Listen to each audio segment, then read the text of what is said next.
అయితే ఈరోజు శుక్రవారము ఏంటంటే ఈరోజు మన వాక్య భాగం ఏంటంటే కర్మేలు కొండ దేవుని సాదృశ్యము. రెండు తలంపుల మధ్య తడబడుతున్న ఇశ్రాయేలు కర్మేలు కొండ దగ్గర ఏలియా యెహోవాయే నిజమైన దేవుడని తెలుసుకున్నారు. బయలుదేవుడు కాదని అర్థమైపోయింది. ఇది తడబాటు తొలగించే కొండ. హల్లెలూయా, హల్లెలూయా. అయితే మనం చూసుకున్నట్లయితే వాక్య భాగం చూసుకున్నట్లయితే కర్మేలు కొండ అని చెప్పే పాస్టర్ గారు, మరి అది ఎక్కడ ఉంది, ఎలా ఉంది, ఏంటి దాని సంగతులు అని మీరు అడగవచ్చు. మొదటి రాజుల గ్రంథం లేవియా తీసారా? మొదటి రాజుల గ్రంథం 18వ అధ్యాయం 19-26 వరకు. అయితే ఇప్పుడు నీవు ఇశ్రాయేలు వారందరినీ యెజెబెలు పోషించుచున్న బయలుదేరుతున్న ప్రవక్తలు 450 మందిని అషేరు దేవి ప్రవక్తలైన 400 మందిని నా యొద్దకు కర్మేలు పర్వతమునకు పిలువనంపమని చెప్పెను.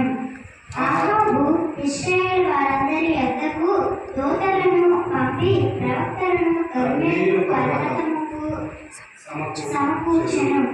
ఏలియా జనులందరి దగ్గరకు వచ్చి, ఎన్నాళ్ళ మట్టుకు మీరు రెండు తలంపుల మధ్య తడబడుచును?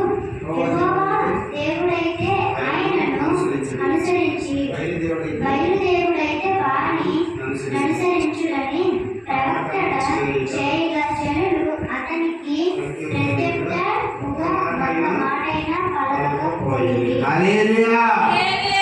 అయితే ఇక్కడ దేవుడు ఎవరి ద్వారా మాట్లాడించాడంటే ఏలియా గారి ద్వారా మాట్లాడించాడు. ఇక్కడ ఏలియా గారు ఏమంటున్నారంటే మొదటి రాజుల గ్రంథం 18వ అధ్యాయం 19, 20, 21 చూసుకున్నట్లయితే 18వ అధ్యాయము 19వ వచనం, 20వ వచనం, 21వ వచనం. అయితే ఇప్పుడు నీవు ఇశ్రాయేలు వారి అందరినీ యెజెబెలు పోషించుచున్న బయలుదేవత ప్రవక్తలు 450 మంది ఆషేరా దేవి ప్రవక్తలైన 400 మంది నా యొద్దకు కర్మేలు పర్వతమునకు పిలువనంపమని చెప్పాను. హల్లెలూయా. ఇక్కడ ఏంటంటే యెజెబెలు ఏలియా ప్రవక్తని చంపాలని ఒక లేఖనం రాపిస్తారు. ఏలియా ఆ లేఖనము చూసి ఏలియా ప్రవక్త ఒకవైపు 4000, ఇక్కడ ఎంతమంది అండి? 450 మంది. ఎంతమంది అండి? 450 మంది బయలుదేవతలు. ఎంతమంది? బయలు ప్రవక్తలు 450 మంది బయలు ప్రవక్తలు అటుపక్క ఉన్నారు. ఇటుపక్క ఎవరున్నారు? ఏలియా ఒకే ఒక్కడు, రోషం కలిగిన ప్రవక్త. హల్లెలూయా, రోషం కలిగిన ప్రవక్త. అలాంటి ప్రవక్తను మనము చూడలేము. హల్లెలూయా. అయితే ఆషేరాదేవి ప్రవక్తలైన 400 మంది నా యొద్దకు కర్మేలు పర్వతమునకు పిలువనంపమని చెప్పాను. అహాబు రాజు ఇశ్రాయేలు వారందరి యొద్దకు దూతలను పంపి ప్రవక్తలను కర్మేలు పర్వతమునకు సమకూర్చెను. హల్లెలూయా. ఈ ఇశ్రాయేలు రాజు ఎవరు? ఆహాబు భార్య ఎవరు? యెజెబెలు.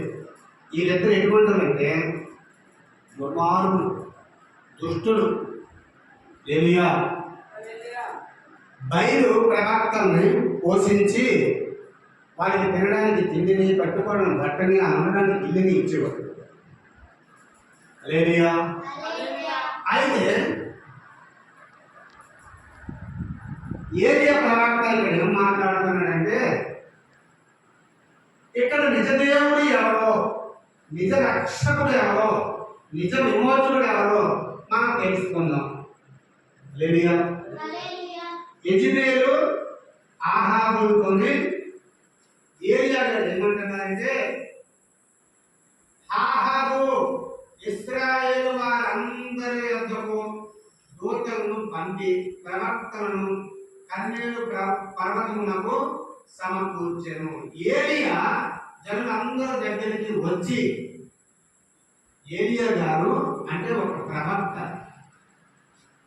జనాల కాడికి వచ్చి, మీరు ఎన్ని సంవత్సరాలైనా, ఎన్ని యుగాలైనా ఇటు అటు ఉంటారు. మీరు ఎన్నాళ్ళు మట్టుగా మీరు రెండు తలంపుల మధ్య తడబడుదురు. రెండు తలంపులు, ఒకటి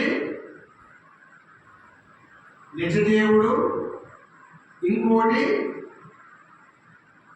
అబద్ధపు దేవుడు. హల్లెలూయా. మీకు ఎవరు కావాలి మీరే ఎంచుకోండి. నిజదేవుడు కావాలా, అబద్ధపు దేవుడు కావాలా, మీరే ఎంచుకోండి.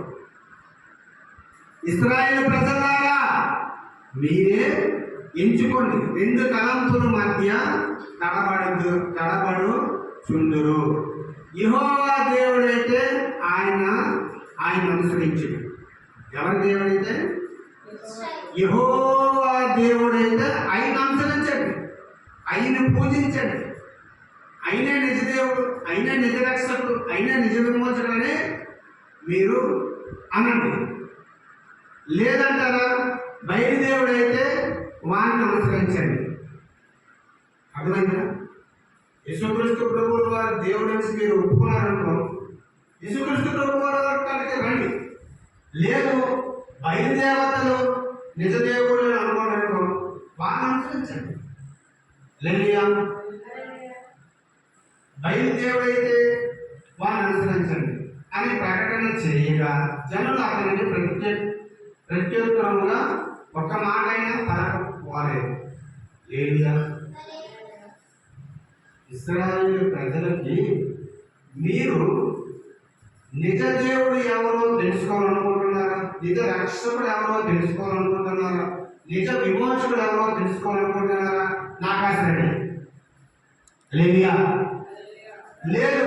అబద్ధపు